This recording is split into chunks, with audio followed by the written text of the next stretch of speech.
할렐루야, 여러분 축복합니다. 오늘도 이제 조금씩 이제 날씨는 추워지지만은 우리 이렇게 믿음의 온기들 또 신앙의 온기들 열심들은 더 풀어지고 뜨거워지는 시간이 되길 바랍니다. 더 계속해서 성전을 사모하셔서 나오시고 또 나오시기 바랍니다. 또 아직 이렇게 못 나오실 분들, 이렇게 망설이는 분들 오셔서 함께 예배 통해서 은혜 받으시기 바랍니다. 제가 지난 주일날도 얘기했지만은 연합의 기름 부음이라는 것이 우리가 생각하는 그 이상의 놀라운 열매가 있고 능력이 있습니다. 그래서 여러분 예배가 열려질 때 기회를 놓치지 마시고 그 시간 안으로 은혜 안으로 돌아오시기 바랍니다. 자, 오늘은 고린도 후서를 다뤄드리도록 하겠습니다. 지난주까지 고린도 전서를 다뤄드렸고요. 오늘부터 몇 주간은 고린도 후서를 다뤄드리도록 하겠습니다. 자, 고린도 후서는 모두 챕터가 13개예요. 13장으로 구성이 되었는데 앞서 고린도 전서와 달리 약간 그 내용 파악이 쉽지는 않아요.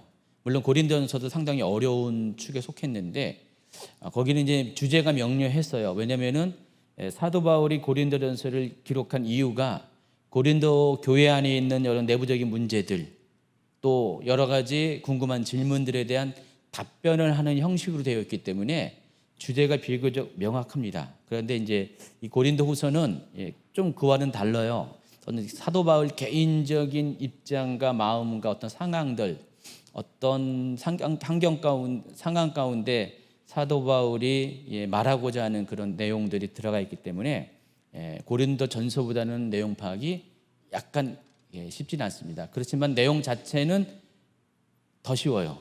고린도 전서는 굉장히 복잡한 이야기들이 좀 약간 난해한 이야기들이 좀 덜어 있었는데 고린도 후서는 그렇게 복잡한 내용은 아닙니다. 스토리를 이해하면 충분히 이해할 수 있는 그런 수준이라는 것을 아시기 바랍니다. 그래서 오늘 이렇게 고린도 후서 1장부터 5장 10절까지의 본문을 가지고 말씀을 전하겠습니다. 그 전에 고린도 후서를 약간 개론적으로 설명을 해야 되겠죠.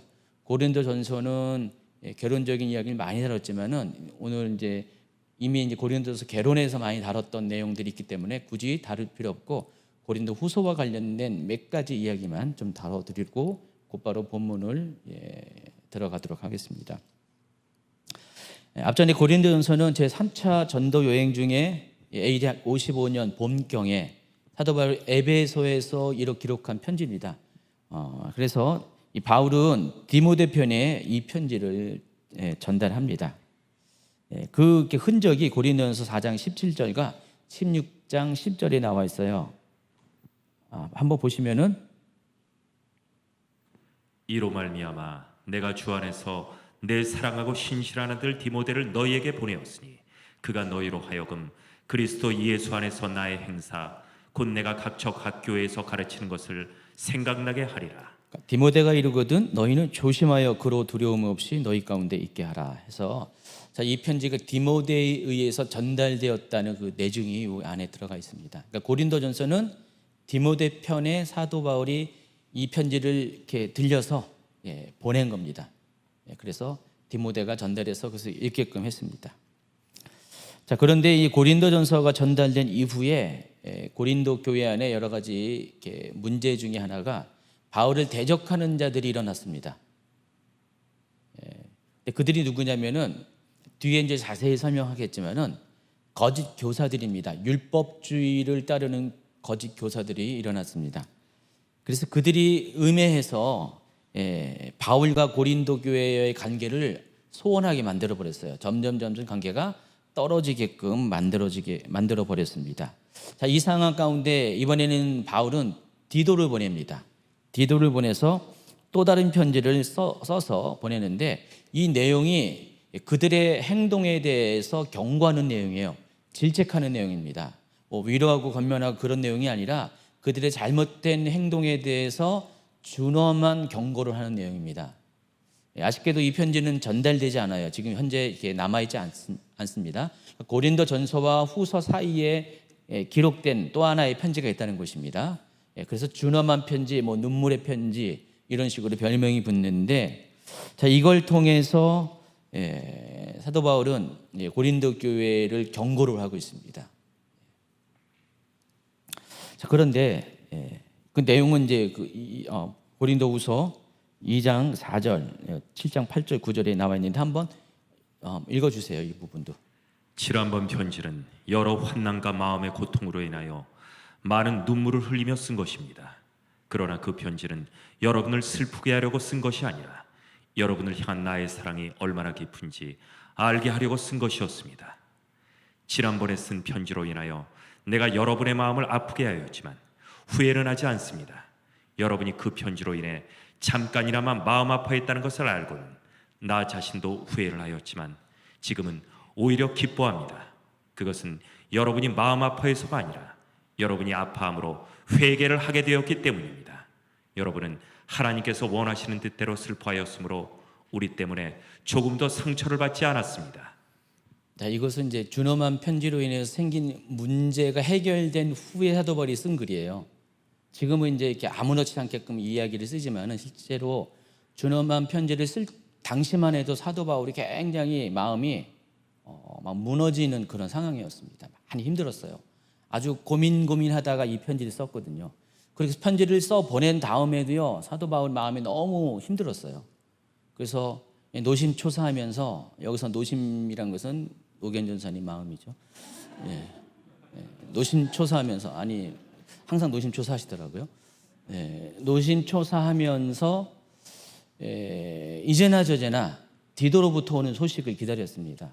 그 편지를 지금은 이메일을 보내고 뭐 전화하고 바로바로 답변이 오는데, 그때만 해도 사람이 오고 가야지만 소식이 전달되잖아요. 그리고 에베소에서 또 고린도까지가 이렇게 짧은 거리는 아닙니다. 그때 당시만 해도 꽤 오랫동안 뭐 배편으로 가면은 그래도 뭐 한두 주 안에는 가겠죠. 근데 육로로 간다면 굉장히 먼 거리거든요. 그래서 그 시간 동안 사도 바울은 기다릴 수밖에 없습니다.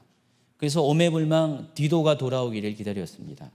아마 이게 이 고린도후서의 정황을 보면은 사도 바울은 디도랑 드로아라는 곳에서 만나기로 약정이 되었던 것 같습니다. 그러니까 드로아에서 만나서 디도가 고린도 교회에 편지를 전달하고 그들의 반응을 알려주기로 미리 약속을 했었어요. 그때까지 사도 바울은 계속해서 노심초사하면서 노gen 전사님 마음을 가지고 기다렸다는 것입니다. 자, 그런데 디도가 돌아오지 않아요. 기다려도 돌아오지 않습니다.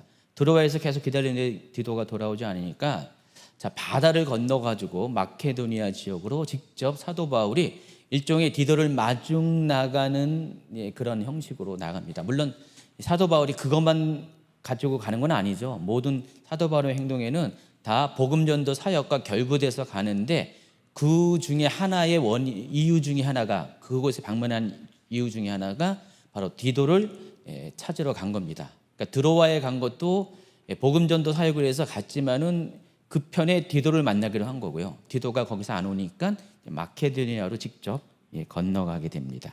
자, 그 얘기가 고린도후서 2장 12, 13절에 있습니다. 내가 그리스도의 복음을 전하기 위해 드로아에 갔을 때 주님께서 내게 복음을 전할 수 있는 길을 열어주셨습니다.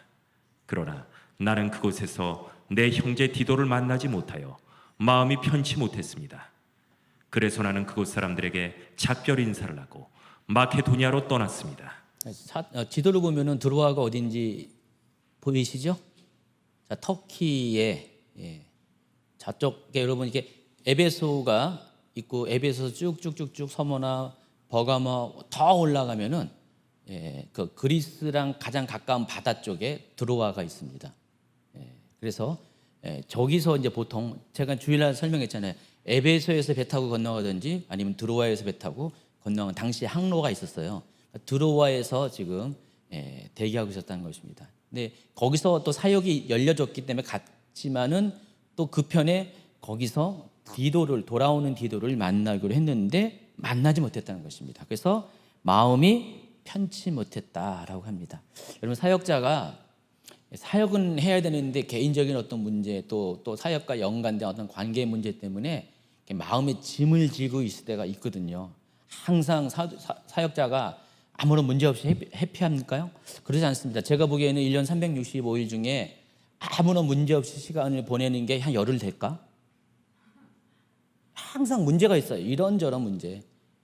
솔직히 그 자신 개인의 문제는 별로 없어요. 없는데 이제 교회와 연관된 문제, 성도들 연관된 문제, 뭐 성도들의 문제, 뭐 이런 문제 항상 이렇게 문제가 있습니다. 그러면서도 사역을 해야 돼요. 똑같이 하던 사역을 똑같이 하고 마음의 짐은 계속해서 짊어지면서 사역은 해야 돼요. 여러분 그런 거 잘 모르시죠? 목사님들은 사역만 하고 계신 자이지만은 뒤에 움직이는 여러 가지 사건들이 참 많이 있습니다. 사도 바울도 그런 상황 가운데 지금 놓여 있는 거예요. 그 중에 하나가 이 고린도 교회와의 그런 갈등의 문제들이 해결이 안 됐습니다. 그리고 그 문제를 풀기 위해서 디도를 보냈는데 디도는 아직 돌아오지 않고, 그러니까 사역을 하면서도 마음 한편에는 굉장히 마음이 좀 힘든 거예요. 계속해서 복음도 전하고 설교도 하고 막 하면서도 마음 한편에는 단에서 내려오면은 디도가 언제 오지 하면서 또 바라보기도 하고 막 그런 상황 가운데 지금 사도 바울이 드로아에 있었다는 것입니다. 그리고 이제 마케도니아를 건너갑니다. 마케도니아를 건너갔는데 거기서 드디어 오매불만 기다렸던 디도를 만나게 됩니다. 그리고 디도로부터 좋은 소식을 듣게 됩니다. 7장 6절 7절. 그러나 낙심한 사람들을 위로하시는 하나님께서 디도를 보내어 우리를 위로하셨습니다. 아니, 디도야, 내 아들아. 디도가 온 것만 우리에게 위로가 된 것은 아닙니다. 여러분이 디도를 위로해 주었다는 말을 듣고 우리는 더 큰 위로를 받았습니다. 디도는 나에게 와서 여러분이 나를 몹시 보고 싶어 한다는 것과 나에게 잘못한 것을 뉘우치고 있다는 것과 나를 대단히 염려하고 있다는 소식을 전해 주었습니다. 그래서 나의 기쁨은 훨씬 더 커졌습니다. 사도 바울이 디도를 보내고 나서 이렇게 노심초사했던 것들이 한 번에 다 풀어진 거예요. 그러니까 더 이상 이제 고린도 교회 성도들이 사도 바울을 대적하지 않고 미워하지 않고 오히려 사도 바울을 몹시 보고 싶어한다. 또 자기들의 잘못한 것을 뉘우치고 있다. 그리고 자기를 염려하고 있다라는 것을 들었을 때 너무너무 사도 바울이 마음이 모든 무거운 짐이 싹 풀어지고요. 기쁨이 배가가 되었다고 이렇게 고백을 하고 있습니다. 자, 그 소식을 들은 사도 바울은 또 편지를 씁니다. 그게 바로 고린도 후서고요. 그 편지를 써서 또 누구 편에요? 디도 편에 또 보내요. 그러니까 디도는 참 제가 봐도 충성된 사람이에요. 아주 굳은 일을 다 하잖아요. 제가 지난번에 디도서 이야기할 때 디도가 어떤 사람인지를 소개했잖아요. 대단히 충성된 사람입니다. 그 모진 그 악역이라기보다도 불편한 역할을 다 감당하면서 지금 바로 돌아왔는데 또 가는 거예요. 지금 고린도 거기에 사도 바울의 편지를 가지고. 이때가 AD 56년 가을경이고, 그래서 고린도 후서는 마케도니아에서 기록이 됐습니다. 그러니까 고린도 후서를 기록한 목적은 크게 세 가지인데, 첫 번째는 사도 바울이 자신의 사도직의 정당성을 보호하기 위해서, 그리고 고린도 교회 성도들과의 관계 회복을 위해서, 그리고 마지막 뒷부분에 보면은 예루살렘 성도들을 구제하는 연보의 복음을 호소하기 위해서. 자, 이 부분은 고린도서 16장에도 나와 있는데 여기도 또 더 많은 부분에서 강조를 하고 있습니다. 이 세 가지 목적을 가지고 고린도 후서를 기록했어요. 고린도 전서와는 기록 목적이 확 달라요. 고린도 전서는 고린도 교회에 있는 문제점들에 대한 답변을 주기 위해서 기록된 것이라면은 여기는 사도 바울 본인과 관계된 거예요. 그러니까 본인의 사도직이 위협을 받고 있었거든요. 그 부분에 대해서 변화하기 위해서, 그리고 안 좋아진 고린도 교회 성도와의 관계를 다시 좋게 하기 위해서 추가적으로 연보 문제를 가지고 이 세 가지 목적을 가지고 고린도 후서를 기록했다는 것입니다. 여기까지가 개론입니다. 고린도 후서의 개론입니다. 고린도 후서는 이런 내용으로 기록되어 있다는 것입니다. 이제 본격적으로 이제 개별적인 본론에 들어가도록 하겠습니다. 항상 이 편지는요, 사도 바울의 편지도 마찬가지고 그 당시에 편지의 어떤 형식이 있습니다. 기본 포맷이 있는데 처음에는 인사말이 들어가요. 반드시 들어갑니다. 히브리서만 안 들어갔죠. 히브리에서만 인사말이 빠졌지 나머지 사도 바울의 서신 모두는 다 인사말이 들어갑니다. 그 인사말의 첫 번째가 뭐냐? 수신자가 누군지 또 발신자가 누구인지를 밝히는 것입니다. 발신자가 누구였어요? 사도 바울이고요. 수신자가 여기 소개되는데 뭐라고 소개되냐면은 고린도에 있는 하나님의 교회와 아가야 전 지역에 있는 모든 성도들에게 이 편지를 씁니다라고 되어 있어요. 그러니까 수신자가 고린도 교회만이 아니에요. 아가야 지역에 있는 모든 교회들이라는 것을 아시기 바랍니다. 여러분 지도를 보시면은요, 아가야가 어딘지 보시죠. 저기 보시면은 저기 이제 여러분 이게 그리스라는 나라는요, 전통적인 그리스 나라는요, 저 마케도니아와 저 아가야라고 하는 저 지역을 다 망라하는 총망라하는 지역이 그리스예요. 전통적인 그리스예요. 그리고 그리스마다 그리스 지역마다 그때 당시에는 도시국가가 돼 있었잖아요. 제일 유명한 게 아테네이고요. 그다음에 스파르타, 여러분이 아는 수준에서 아테네, 스파르타가 가장 유명한 도시였죠. 그리고 저 북쪽에 가면은 마케도니아가 있습니다. 마케도니아에서 유명한 사람이 나왔는데 누구죠? 알렉산더가 나와 있습니다. 그래서 이 마케도니아까지 포함해서 저 지역이 전통적인 그리스 지역입니다. 근데 이제 이 마케도니아 사람들은 이 남부 그리스 사람들하고 약간 기질이 달라가지고요. 우리나라도 그 전에 옛날에 보면은 삼국시대 때 보면은 신라 백제와 달리 고구려 사람들은 좀 다르잖아요. 비슷해요. 그런 시기라는 것입니다. 그래서 마케도니아 사람들은 좀 이렇게 따로 놀라 그래요. 항상 따로 놀라고 합니다. 근데 이제 로마 제국이 이 헬라 제국을 이렇게 흡수하면서 정복하면서 이 그리스 지역을 두 개의 지역으로 나눠버립니다. 북쪽의 마케도니아와 그 중부 아래를 아가야라고 합니다. 그러니까 그리스라는 명칭을 사용한 게 아니라 위에는 마케도니아, 밑에는 아가야. 아가야 하니까 좀 우리나라 한국 발음으로는 좀 아가야 뭐 애들아 뭐 그런 처럼 들리는데 기억하기 편하게 여러분 이렇게 알고 계시기 바랍니다. 그래서 이 아가야 지역이 여기 지도에 보시면 다른 지도로 보시면은 저렇게 노란색으로 표시한 지역입니다. 그리고 약간 이렇게 분홍색으로 표시한 지역이 마케도니아입니다. 아가야 어디까지가 있어요? 어디까지 있습니다. 아테네까지 포함된 지역이 아가야입니다. 그래서 아테네까지는 아가야라고 여러분이 알고 있는 성경 지명 중에 아가야라고 알고 있고요. 그 위쪽에 데살로니카가 있는데 데살로니카는 마케도니아 지역이다. 그러니까 마케도니아 지역에 여러분 잘 알고 있는 도시는 데살로니카와 빌립보가 있습니다. 그리고 밑에는 아테네와 고린도가 있다. 그 정도 각 두 지역의 두 개 정도 도시만 기억해도 충분할 것 같습니다. 성경에 나오는 대표적인 지명입니다. 그래서 사도 바울의 편지는 고린도 교회에게만 전달된 것이 아니라 고린도 교회 주변에 있는 아가야에 있는 모든 교회들에게 전달된 거예요. 그 옆에 보면은 겐그리아가 있고요. 또 밑에는 올림피아드인데 거기까지 복음이 전파되는지 잘 모르지만은 고린도 말고도 여러 개의 도시의 사도 바울은 아마 고린도에 18개월을 머물렀기 때문에 고린도만 복음 전도한 건 아닐 것 같아요. 사도 바울은요. 아마 아가야 지역을 다니면서 교회들을 세웠을 가능성이 많습니다. 그래서 몇 개의 교회가 있는지는 잘 모르겠지만은 적어도 여러 개 이상의 교회들이 여기 존재했었습니다. 그러니까 그들 모두에게 회람시키는 편지라는 사실을 아시기 바랍니다. 고린도 전서는 그냥 고린도 교회에게만 전한 건데 고린도후서는 범위가 좀 넓어져서 아가야 지역에 있는 모든 교회들에게까지 전한 편지라는 것을 아시기 바랍니다. 이어서 이제 그 다음 순서가 사도 바울의 편지의 그 형식 중에 하나가 감사의 말을 해요. 이 고린도 교회에도 감사할 것이고 또 하나님한테도 감사하는 것.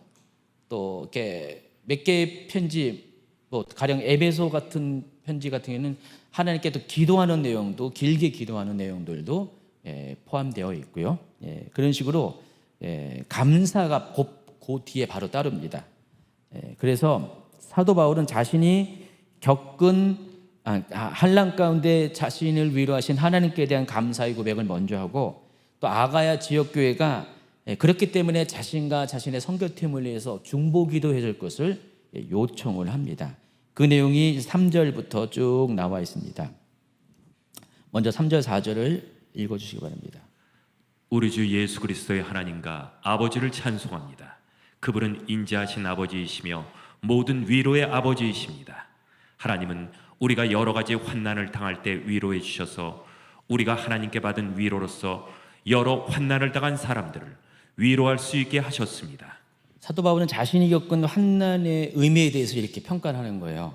그러니까 환난을 당한 또 다른 누군가를 위로하기 위해서 그런 도구로 사용하기 위해서 하나님이 자신에게 환난을 당하는 것을 허락했다, 그 얘기를 하고 있습니다. 왜냐하면 자기도 환난 가운데 하나님으로부터 위로를 경험했기 때문에, 만약에 그 위로가 없었으면은 그 환난을 극복하지 못했겠죠.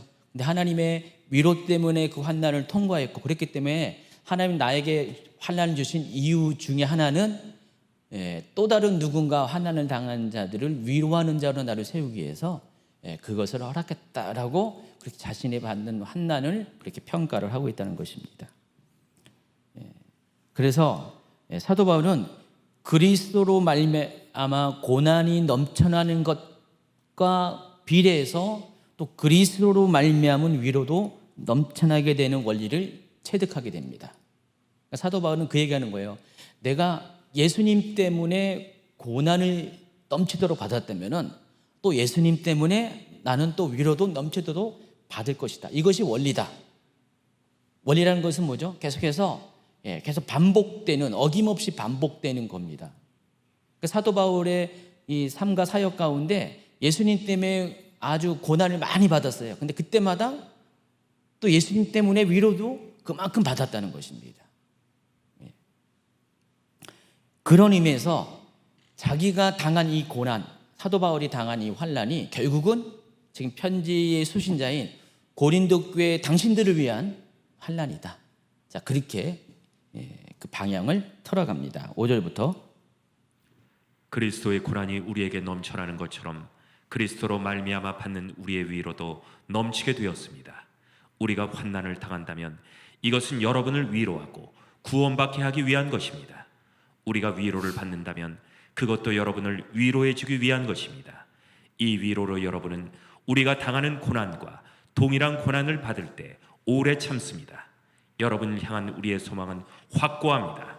왜냐하면 여러분이 우리가 당하는 고난에 참여한 것처럼 우리가 받는 위로에도 참여하고 있음을 알기 때문입니다. 자, 이어서 이제 사도 바울은 8절부터 자신이 당한 환난에 대해서 구체적인 신뢰를 소개합니다. 자, 그것이 8절에는 이렇게 나와 있습니다. 성도 여러분, 우리가 아시아 지방에서 당한 환난을 여러분이 알아주시기를 원합니다. 우리는 감당하기 어려운 환난을 당해 삶의 소망조차 없었습니다. 마음속으로는 사망 선고를 받았다는 느낌마저 들었습니다. 그러면 신약성경 읽을 때 아시아라고 하면은 여러분 생각하는 그 아시아가 아닙니다. 여러분의 기준의 아시아는 대한민국, 중국, 일본, 또 동남아시아, 그 정도까지 아시아라고 생각하잖아요. 근데 성경에서 말하는 아시아는 여기는 전혀 상관이 없어요. 이쪽 지역은 전혀 상관이 없고, 성경에서 말하는 아시아는 다 터키 지역입니다. 소아시아. 그래서 여기서 말하는 아시아는 소아시아 지역을 말하는 거고, 구체적으로 아시아에서 당한 고난이 어디서 당한 고난이냐면은 에베소에서 당한 고난입니다. 자, 그 이야기가 사도행전 19장 23절부터 41절까지 기록되어 있는데 여러분 잘 알고 있는 이야기예요. 사도 바울이 에베소에서 복음을 전합니다. 에베소가 한 25만 명의 인구를 가진 당시로서는 대도시에 해당합니다.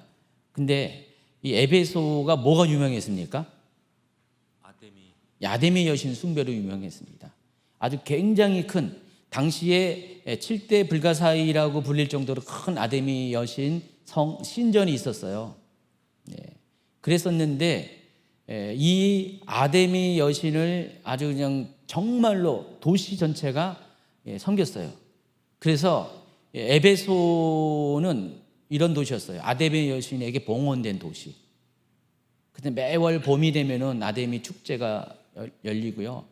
여기 이 아데미 여신의 그 축제가 열리면 굉장히 좀 이렇게 성적으로 부도덕한 그런 의식들 많이 행하고요. 가지고 도시 전체가 좀 많이 영적으로 타락하고 음란한 도시입니다. 지난번에 뭐 할 때 어디 할 때 내가 이야기했는데 어디인지 생각이 안 나는데 그 비너스를 섬기는 그 도시도 똑같이 그랬다고 했잖아요. 예. 아, 고린도죠? 멀리 간 건 아니네. 고린도도 비너스를 섬겼잖아요. 거기도 똑같은 상황이었잖아요. 근데 이 에베소도 좀 그런 상황이었습니다. 아데미 똑같이 여신들을 섬기는데 여신 섬기는 도시는 참 문제가 있습니다. 그래서 여자가 문제가 있다는 게 아니라 여신들을 섬기는 도시는 다 음란과 연관돼 있어요. 그래서 에베소가 아데미에게 봉헌된 도시예요. 그래서 매년 축제를 하고요. 또 에베소에서는 이 아데미 여신상을 은으로 만들어서 구약에 보면은 드라빔이라고 해가지고요. 자기 수호신을 집집마다 이렇게 갖고 있었잖아요. 가지고 집안에 들어갈 때 드라빔을 딱 이렇게 중요한 장소에다가 설치해 놓고 일본 사람들이 자기 집집마다 그렇게 이렇게 올려놓고 이렇게 비나이다 하는 것처럼 태국도 가니까 그렇더라고요. 여기도 이제 구약의 이방 많은 민족들이 이렇게 드라빔을 많이 했는데 이들도 또한 아데미 여신을 그와 같은 용도로 사용을 했습니다. 여신상을 은으로 만들었어요.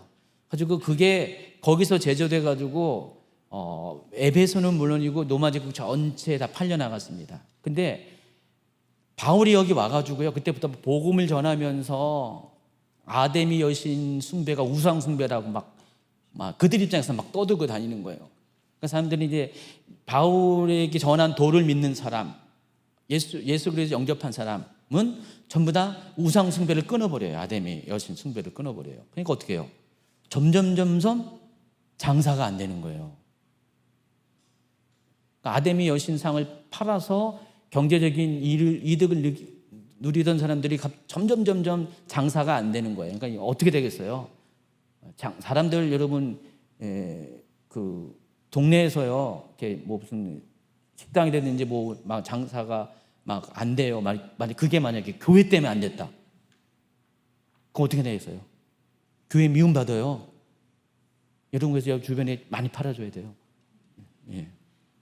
우리 삼산동에서는 우리 주임제교회가 아주 인기가 많았습니다. 그래서 막 어떤 카페는 우리 교회 이쪽으로 이사 온다니까 자기도 따라올 거라고 막 그럴 정도로 막 그랬죠. 근데 만약에 그 교회 때문에 주변의 장사가 다 안 되면 난리가 나겠죠. 지금 그런 상황입니다. 그래서 그 중에서 이제 데메드리오라는 사람이 사람들을 선동해가지고요. 사람들을 선동해서 이제 바울 타도를 외치는 것입니다. 여기 이제 사진에 보세요. 사진에 보면은 여기가 오데온이라고 하는데 에베소 유적입니다. 에베소 이렇게 가면은요 이 끝 쪽에 초입에 저 오데온이 있습니다.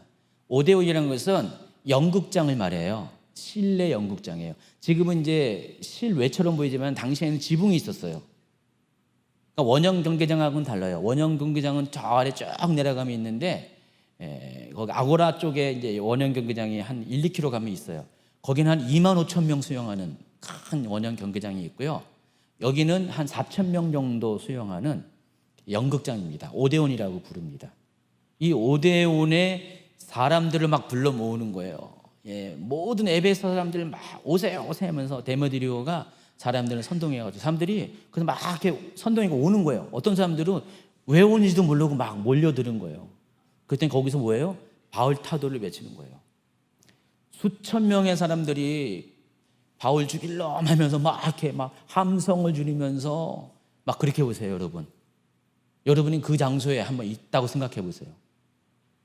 얼마나 두려울까요? 사도 바울이 거길 뛰어들러 갈라 그랬었어요. 근데 보니까 에베소에 있는 형제들이 보니까 사도 바울이 들어가면 그냥 당장 사람들한테 돌이 아니지만 맞아 죽을 것 같아요. 그러니까 사도 바울을 들어가지 못하게 했습니다. 그리고 대신 에베소 사람 몇 사람이 거기 믿는 자가 갔는데 그 사람들이 이제 잡혀가지고 여러 가지 어려운 꼴을 당하죠. 자, 일이 발생합니다. 사도 바울은 지금 아시아에서 지방에 당한 환란을 이 사건을 염두에 두고 이야기하고 있는 것입니다. 어쨌든 이 사건이 자세한 내용을 읽어보시고요. 다행히 진정이 됩니다. 거기에 지방관이 관여를 해가지고 겨우 소요가 진정됩니다. 그래서 더 이상 바울은 에베소에 머물 있을 수가 없어요. 거기 있다가는 이 분위기상 어떻게 될 것 같아요. 그래서 사도 바울이 마케도니아를 넘어갑니다. 그게 사도행전 20장 1절에 보면은 소동이 그친 후에 바울은 제자들을 불러오게 해서 그들을 격려한 뒤에 작별 인사를 하고 마케도니아로 떠나갔다.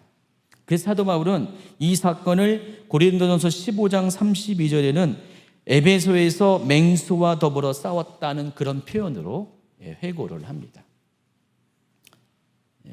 어쨌든 이 사건은 사도 바울에게 큰 충격을, 트라우마를 가져준 것은 사실인 것 같습니다. 말씀드린 것처럼 수천 명의 사람들이 바울 사도를 외치면서 아주 그냥 살벌한 분위기 속에 그 현장 가운데 현장을 목도했거든요. 그래서 사도 바울은 그 상황을 살 소망이 끊어지는 상황이라고 표현을 했다는 것입니다. 그렇지만은 사도 바울은 이 환난조차도 자신을 의지하지 않고 오직 죽은 자를 살리시는 하나님을 의지하도록 하기 위한 하나님의 섭리 아래 있었던 사건이라고 규정됩니다.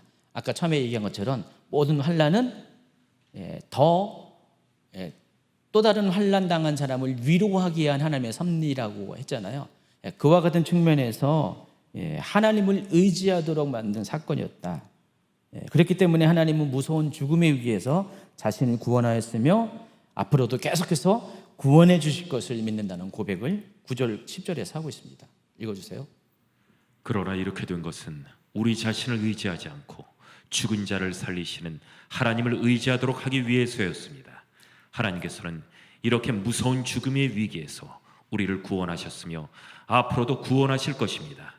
우리는 하나님께서 계속해서 우리를 구원해 주실 것이라는 소망을 하나님께 두겠습니다. 자, 이런 이야기를 쭉 하면서 11절에 여러분도 기도로서 우리를 도와주십시오. 그렇기 때문에 여러분 기도해 주셔야죠. 그렇죠? 이렇게 했다는 거예요. 지금 환난 당한 얘기를 쭉 하면서 나 불쌍하지 않아요. 그런 소리는 안 했지만은 그렇기 때문에 여러분 기도가 필요합니다. 실제로 중보 기도가 그런 이 사도들의 그런 위험한 상황 가운데 많이 위험해서 건져내는 역사가 있었잖아요. 그렇죠? 사도행전에 보면은 그런 이야기가 좀 등장하잖아요. 자, 이제 여기까지가 서론이고요. 이제 12절부터 1장 12절부터가 본론이 시작이 됩니다. 그래서 이 본론에서 가장 핵심적인 내용이 아까 고린도후서를 기록한 목적 중에 하나가 뭐라고 했어요? 자신을 변호하기 위해서, 자신의 사도직의 정당성을 보호하기 위해서 고린도 후서를 썼다고 그랬어요. 그 내용들이 이제 슬슬 나오기 시작합니다.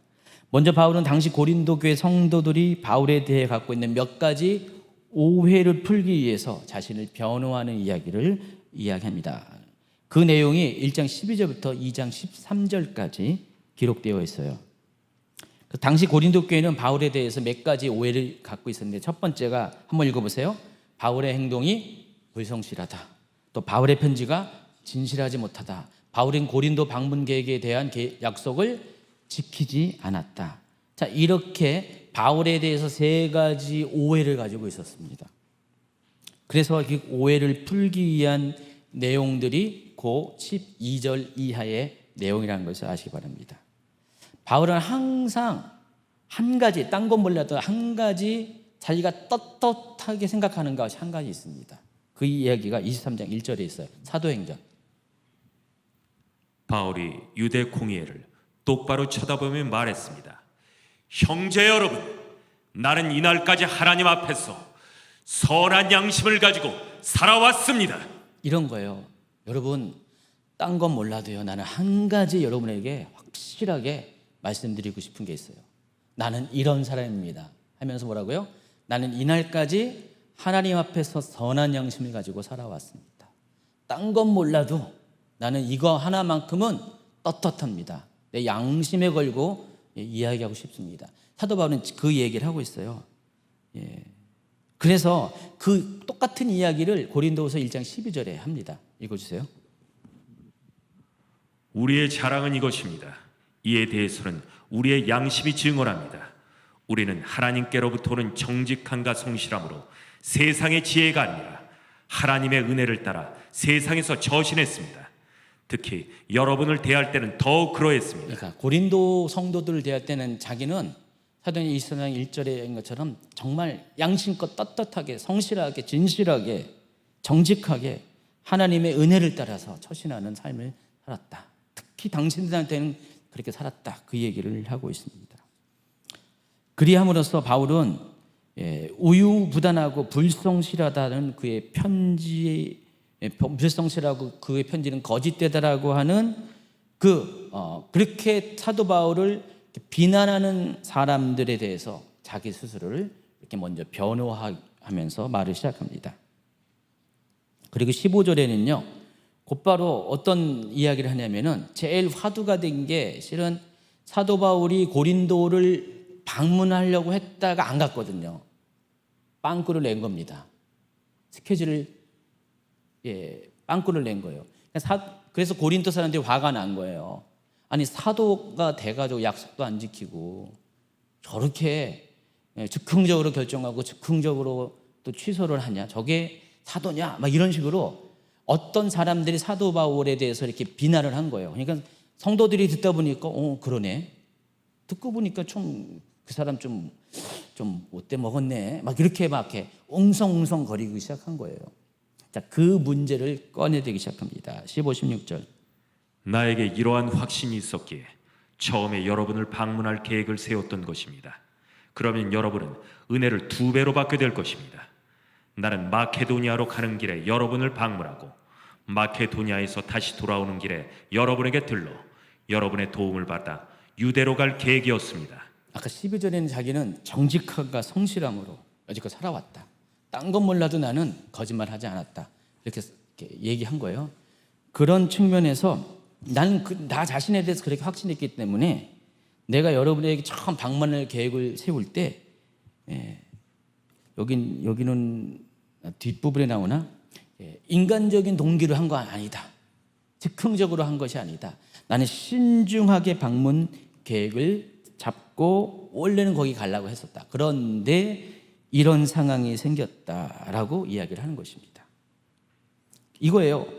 그러니까 당신들이 오해하는 것처럼 나는 인간적인 동기로 움직이는 사람이 아닙니다. 계획을 임의로 인간적인 생각으로 취소하는 사람이 아니다. 나는 말과 행동이 다른 사람이 아니다. 자, 그런 얘기를 하고 있다는 것입니다. 뒷부분에 나오네요. 17절부터 나옵니다. 내가 깊이 생각도 하지 않고 이런 계획을 세웠을 것 같습니까?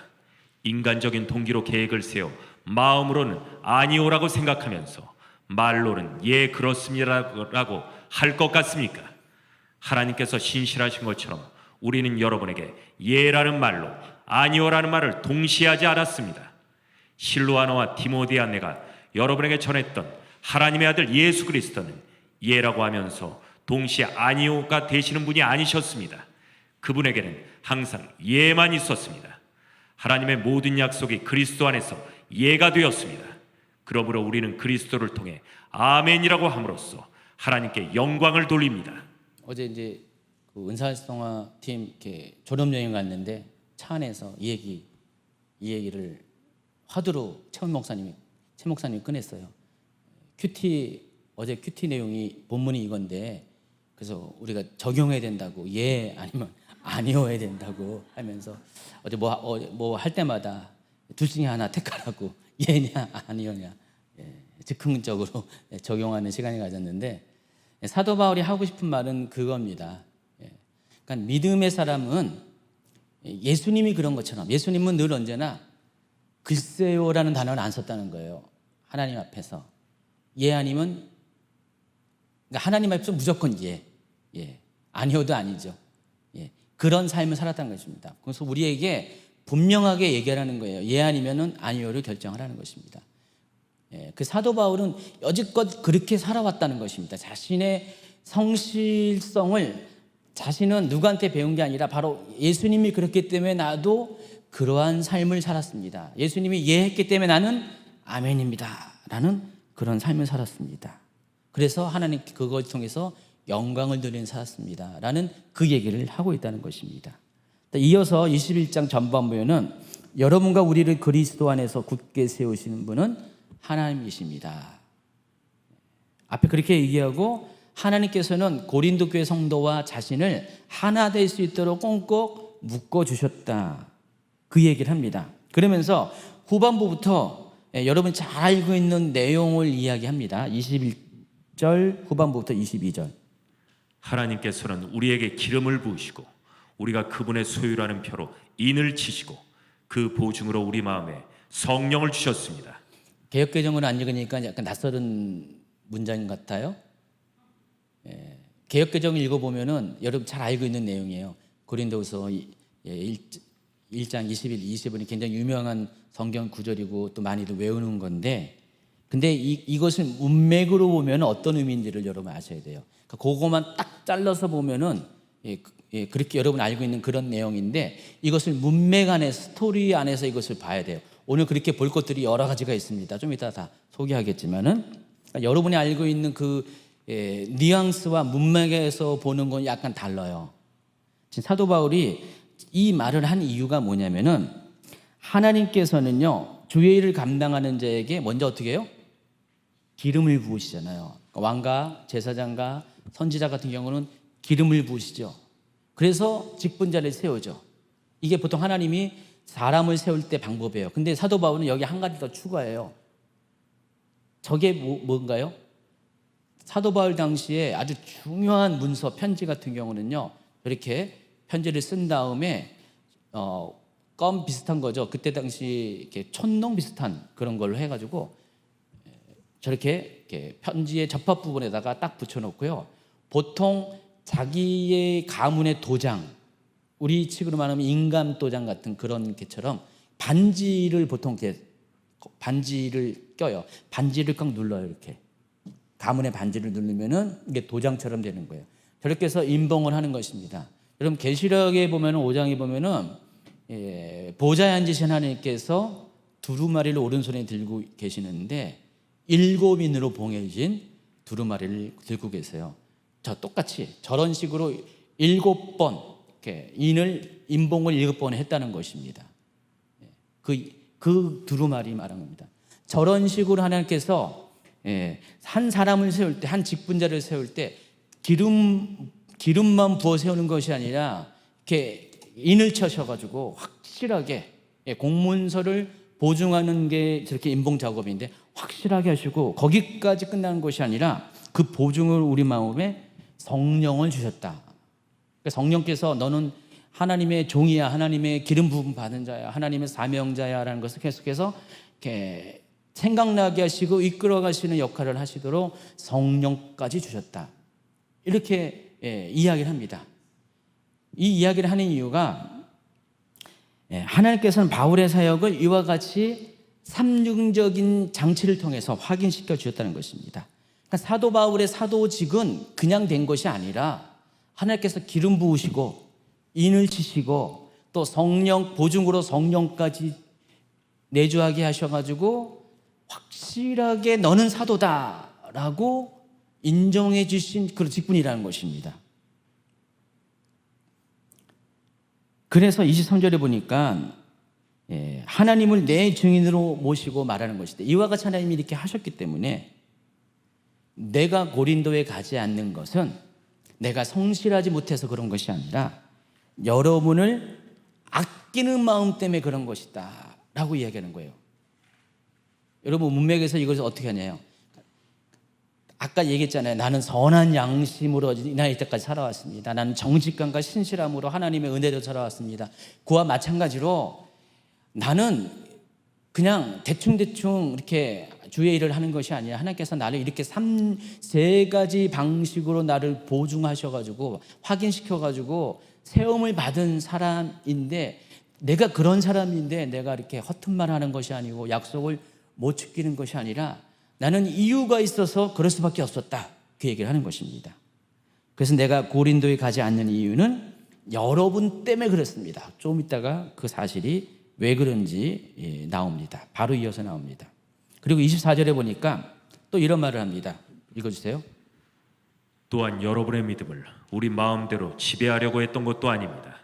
여러분이 믿음 위에 굳게 서 있으므로 우리는 단지 여러분의 기쁨을 위해 여러분과 함께 일하는 사람일 뿐입니다. 그러니까 사도 바울은 사람들이 생각을 해요. 저 사람이 사도니까 우리의 믿음을 주거나 우리를 막 끌고 가는 사람이다. 오늘날도 그런 목회자들이 있잖아요. 막 성도들을 그냥 불도저처럼 끌고 가가지고 그냥 꼼짝 못하게 하고 그냥 그런 분 있잖아요. 난 그런 사람 아니다. 나는 여러분들의 믿음을 주관하거나 조정하는 사람이 아니라 오히려 여러분의 종이 돼서 여러분을 섬기는 믿음의 동역자일 뿐이다, 그 얘기를 해요. 그리고 이제 2장으로 딱 넘어가면서 아까 23절에 고린도에 가지 않는 이유가 여러분을 아끼는 마음 때문에 그랬는데 그것을 구체적으로 설명합니다. 2장 1절부터 읽어주세요. 나는 이번처럼 여러분의 마음을 아프게 하고 싶지 않아 다시는 방문하지 않겠다고 결심했습니다. 내가 여러분의 마음을 아프게 했다면 내가 슬프게 한 여러분 이외에 나를 기쁘게 해줄 사람이 또 누가 있겠습니까? 내가 지난번 편지에 이런 내용을 쓴 것은 내가 여러분에게 가게 될 때 나를 기쁘게 해주어야 할 사람들로부터 슬픔을 당할까 염려했기 때문입니다. 또한 나는 나의 기쁨이 곧 여러분의 기쁨이라는 것을 확신합니다. 지난번 편지는 여러 환난과 마음의 고통으로 인하여 많은 눈물을 흘리며 쓴 것입니다. 그러나 그 편지는 여러분을 슬프게 하려고 쓴 것이 아니라 여러분을 향한 나의 사랑이 얼마나 깊은지 알게 하려고 쓴 것이었습니다. 좀 더 쉽게 여러분에게 이해하기 쉽게 설명하자면 이런 겁니다. 앞에 설명한 바와 같이 사도 바울이 지금 당면한 문제가 있었습니다. 자신을 음해하는 거짓 교사들 때문에 일부 고린도 사람들이 선동을 당해가지고 바울을 오해하고요, 바울의 사도직에 대해서 인정을 하지 않고요, 막 비난하는 말들을 많이 들었어요. 사도 바울이 그 말을 들으니까 너무너무 속상했어요. 마음이 아팠어요. 내가 어떻게 그들을 이렇게 낳고, 영적으로 낳고, 어떻게 그들을 길러가지고 교회로 반듯하게 세웠는데 좀 몇 년 떨어져 있다고 해서 나를 그렇게 이렇게 배신하고 욕하는 게 너무나 마음이 아파가지고요, 편지를 썼다고 했잖아요. 준화한 편지, 눈물의 편지를 썼다고 그랬어요. 그 편지를 디도편에 보냈어요. 그리고 디도가 그 편지를 가지고 가서 고린도 교회 사람들에게 읽힌 다음에 그걸 가지고 그들이 어떻게 반응하는가, 그들의 답변을 가지고 오기로 되어 있는데 디도가 오지 못했어요. 드로아에서 만나게 했는데 만날 수가 없었어요. 그래서 할 수 없이 마케도니아까지 가서 디도를 만나야 됐잖아요. 근데 그 상황 가운데 고린도 교회를 방문하는 일정이 잡혀있던 거예요, 사도 바울에게.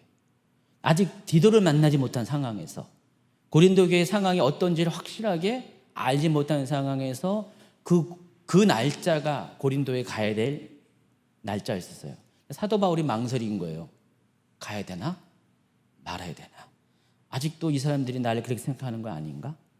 혹시 내가 가가지고 그 사람들한테 더 큰 상처를 받아야 될 수도 있는데, 그렇게 되면 내가 너무 속상하고, 또 그렇게 되면 그들에게 또 그런 불편한 마음, 힘든 마음, 아픈 마음을 표현하게 될 텐데, 그래서 가야 되나? 말아야 되나? 이런 고민을 했다는 것입니다. 그래서 3절에 보니까 내가 여러분에게 가게 될 때 나를 기쁘게 해주어야 할 사람으로부터 슬픔을 당할까 염려했기 때문이다라는 자기의 솔직한 마음을 고백합니다. 그래서 바울은 고린도 교회에서 디도가 다시 돌아올 때까지 모든 계획을 보류할 수밖에 없었다는 것입니다. 방문 계획을 잠시 멈춰서고 디도가 오는 편에 가지고 온 소식을 듣고 그때 결정하고자 계획을 지금 일시정지시켰다는 것입니다. 그 결과 어떻게 결국 디도로부터 좋은 소식을 아까 받았다고 했죠. 그리고 지금에 와서 그 편지를 소식을 들은 다음에 쓴 편지가 고린도 후서니까 이 편지 가운데 그때 자기의 심정을 이렇게 기록을 했다는 것입니다. 이해하시겠죠? 또 5절부터 보면은 바울은 이렇게 고린도 교회의 용서를 권면합니다. 그러니까 바울은 자신의 마음을 아프게 하고 자신과 고린도 사이에 고린도 교회 교인들 사이에 오해와 불신을 가져오고 틈을 벌이게 했던 당사자들을 용서해 줄 것을 오히려 요청을 합니다. 나는 괜찮으니까 여러분 그 사람 악한 말을 하는 사람 용서해 주세요 라고 권면을 하는 것이 5절, 6절, 7절, 8절입니다. 그리고 9절에서 이렇게 말합니다. 또 내가 여러분에게 편지를 쓴 것은 모든 일에 순종하는지를 시험하여 알아보기 위해서입니다. 여기서 이 편지는 무슨 편지예요? 지금 고린도후서가 아니라 바로 앞전에 보낸 준엄한 편지, 눈물의 편지. 그러니까 준엄한 편지를 쓴 이유는 그 편지를 통해서 여러분이 정말 사도 바울의 말을 듣고 회개하고 또 사도 바울의 말에 순종하는지를 알아보기 위해서, 테스트하기 위해서 그런 목적에서 쓴 이유도 있다. 그 얘기를 하고 있습니다. 그런데 디도가 가지고 온 소식을 통해서 그것이 확인된 거예요. 이들이 정말 자기에게 순종하는 사람이라는 것을 확인했다는 것입니다. 그래서 여러분이 누군가를 용서한다면 나도 그 사람을 용서하겠습니다. 공을 그리로 돌려요. 고린도 교회 성도들이 그 악한 사람을 용서하면 나도 용서하겠다. 그것은 또 그리스도 앞에서 여러분을 위한 것이기 때문에, 그러니까 내가 그 사람들은 용서하는데, 고린도 교회 사람들은 그 사람을 용서했는데 사도 바울만 나 용서 못해. 그럼 어찌 될 거예요? 또 여러 가지 또 불편한 일이 생기잖아요. 그러니까 사도 바울이 또 당신들이 용서하면 나도 용서할 것이다. 왜냐하면 그리스도 앞에서 여러분을 위한 것이기 때문에 그 얘기를 하고 있습니다. 그리고 또 한 가지 용서해야 될 이유가 11절에 봅니다. 읽어주세요. 또한 이 일로 우리가 사탄에게 속지 않기 위해서였습니다. 사탄의 계획을 우리가 모르는 것이 아닙니다. 또 한 가지 이유는 이 모든 것 배후에 역사하는 사탄의 계획에 말려들이지 않겠다 이거예요. 그러니까 사탄은 고린도 교회와 사도 바울이 분열되는 것을 원했어요. 그러니까 그 계획에 내가 동참할 이유가 없지 않겠냐. 그래서 내가 그들을 용서하는 것이 사탄의 계획을 깨트리는 것이기 때문에 그렇게 하겠다. 그 얘기를 하고 있습니다. 그리고 이어서 12, 13절은 아까 읽어줬죠. 이미 읽어줬는데 사도 바울이 드로아에 간 이유, 또 마케도니아를 방문한 이유에 대해서 설명을 했습니다. 아까 읽어줬죠. 아까 12, 13절을 읽어줬고 7장 5절, 6절, 7절을 한 번 더 읽어주시기 바랍니다. 우리는 마케도니아에 도착했을 때에도 조금도 쉴 수가 없었습니다. 피곤해. 우리는 사방에서 환난을 당하였습니다. 밖에서는 싸움이 있었고 안에서는 두려움이 있었습니다. 그러나 낙심한 사람들을 위로하시는 하나님께서 디도를 보내어 우리를 위로하셨습니다. 디도가 온 것만 우리에게 위로가 된 것은 아닙니다. 여러분이 디도를 위로해 주었다는 말을 듣고 우리는 더 큰 위로를 받았습니다. 디도는 나에게 와서 여러분이 나를 몹시 보고 싶어 한다는 것과 나에게 잘못한 것을 뉘우치고 있다는 것과 나를 대단히 염려하고 있다는 소식을 전해 주었습니다.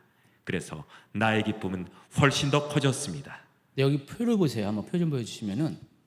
근데 방금 읽어드린 2장 13, 14절, 12, 13절과 7장 5절, 6절, 7절을 보면은요, 이 두 개의 서로 멀리 떨어져 있는 단락이 연결돼요. 바로 이어지는 것처럼, 사건이 바로 이어지는 것처럼. 그러니까 고린도 교회를 방문하지 못한 이유를 설명했잖아요. 13절까지. 그리고 그 가운데 디도의 이해가 등장하잖아요. 그러니까 디도가 아직 안 왔잖아요. 소식을 갖고 안 왔기 때문에 어쩔 수 없이 갈 수가 없었다. 그런데 7장 5절에 가서 드디어 디도가 옵니다. 그래서 내용적으로 건너떠가지고 뛰어가지고 크게 건너뛰어가지고 연결이 됩니다. 그래서 2장 14절부터 7장 4절, 특별히 여러분 좀 이따가 14절을 할 건데 전혀 엉뚱한 얘기를 하고 있거든요. 색깔이 완전히 다른 얘기를 하고 있어요. 2장 14절부터 7장 4절은 일종의 삽입장의 형태로 들어간 거예요. 많은 양의 내용이 2장 13절과 7장 5절 사이에 삽입되어서 들어갔다는 것을 아시기 바랍니다. 그래서 어떻게 보면 전체적인 단락에서 보면 이 부분이 단절된 느낌이 드는데 그렇지는 않습니다. 왜냐하면 여기서 이 삽입된 내용들 자체가 서로 이렇게 연결되는 여기 이 2장 13절과 7장 5절 사이에서 이 모든 상황들을 더 구체적으로 설명하기 위해서, 배경을 설명하기 위해서 기록된 것이에요. 그 내용들이 쭉 이렇게 나와 있죠. 바로 이 장면에서 사도 바울은 자신의 사역과 관련된 입장과 태도를 이렇게 설명을 하고요. 오늘 이제 그 부분의 절반을 다룰 거고요. 또 고린도 교회에게 하해를 호소하는 내용, 그리고 또 추가적으로 이렇게 불신자와 분리를 권고하는 내용들이 기록이 되어 있습니다. 이런 식으로 구조적으로 여러분 머릿속에 알고 계시기 바랍니다. 자, 그래서 2장 14절로 넘어가면은요, 강의 한 152페이지고요. 14절부터 16절 전반부까지 읽어주세요. 그리스도 안에서 항상 우리를 이끌어 승리의 행진을 하게 하시며 어디서나 우리로 그분을 아는 지식의 향기를 풍기게 하시는 하나님께 감사드립니다. 우리는 구원받은 사람들에게나 멸망당하는 사람들에게나 하나님 앞에서 그리스도의 향기입니다. 멸망당하는 사람들에게는 죽음에 이르게 하는 죽음의 향기이지만 구원받은 사람에게는 생명에 이르게 하는 생명의 향기입니다. 사도 방금 이렇게 제가 그 삽입장으로 소개한 2장 14절부터 5장 부분까지는요, 유난히 화목이라는 관계된 단어들이 많이 등장해요. 왜 고린도후서 2장부터 5장까지가 왜 화해, 화목, 편지, 사신, 또 향기, 이런 단어들이 왜 많이 등장할까요? 여러분 아시죠? 지금 방금 설명을 했잖아요. 지금 사도 바울과 지금 고린도 교회 사이의 그런 갈등, 분열, 이런 거와 관련되어서 이 단어들이 설명이 되는 거예요. 그게 아니다. 지금 여기 보면은 2장 14, 15절에는요, 주어가 중요합니다. 누가 그리스도의 향기예요? 우리가 그리스도의 향기라는 것입니다. 지금 고린도 교회 성도가 그리스도의 향기가 아니라 여기서 우리는 바울을 포함한 동역자들, 전도팀을 말하는 것입니다. 그러니까 바울을 포함한 동역자들이, 전도팀이 향기라는 거예요. 그리스도의 향기. 그런데 3장으로 넘어가면요, 3장 2절과 3절 한번 읽어주세요. 먼저 슬라이드 52번입니다. 여러분 자신이 바로 우리 마음속에 썼고 모든 사람들이 알고 또 읽고 있는 우리의 편지입니다. 여러분은 우리의 사역의 결과로 나타난 그리스도께서 보내신 편지입니다. 주어가 뭐예요? 2인칭이죠. 지금 여기서 편지는 누굴 가리켜요? 고린도 교회 성도들. 향기와 편지의 대상이 다르다는 사실을 좀 아셔야 됩니다. 이걸 잘 구분하셔야 돼요. 그걸 전제로 좀 설명을 하겠습니다. 사도 바울은 자신과 전도팀을 가리켜서 우리로 호칭하면서 그리스도를 아는 지식의 향기, 그리스도의 향기, 생명의 향기 등으로 소개를 합니다. 향기는 자주간 좋아요, 그렇죠? 좋은 좋은 냄새를 가리키니까. 참고로 전 무슨 향기를 좋아한다고요? 은향. 최고로 좋은 은향, 최은향. 모르셨나요? 그래서 사도 바울은 자신이 그와 같은 사람이라는 것입니다. 자신을 비롯해서 자신의 전도팀이 그와 같이 그리스도의 향기를 내뿜는, 생명의 향기를 내뿜는 그런 사람이라는 것입니다. 17절에 보니까 우리는 많은 사람들과는 달리 돈을 벌기 위해서 하나님의 말씀을 팔고 다니는 사람이 아닙니다. 이 말은 뭐예요? 이때 당시에 사역자의 이름을 가지고 사례비를 받고 다니는 사람이 있었다는 것입니다. 물론 사례비를 받는다는 것이 잘못된 것이 아니에요. 이미 고린도전서 고린도전서 9장 13, 14절에서 사도 바울은 이런 말을 했어요. 읽어주세요. 성전에 일을 하는 이들은 성전에서 나는 것을 먹으며 제단에서 섬기는 이들은 제단과 함께 나누는 것을 너희가 알지 못하느냐. 이와 같이 주께서도 복음 전하는 자들이 복음으로 말미암아 살리라 명하셨느니라. 그러니까 사도 바울은 사역자가 사례비를 받는 것이 잘못됐다 그 얘기하는 거 아닙니다. 근데 문제가 우선순위가 어디냐 이거죠. 사역을 한 결과로 사례비를 받는 것과 사례비 받으려고 사역을 한 건 다른 거잖아요. 사도 바울의 눈에는 많은 그때 당시 사역자들 중에 순서가 바뀐 사람이 있다는 것입니다.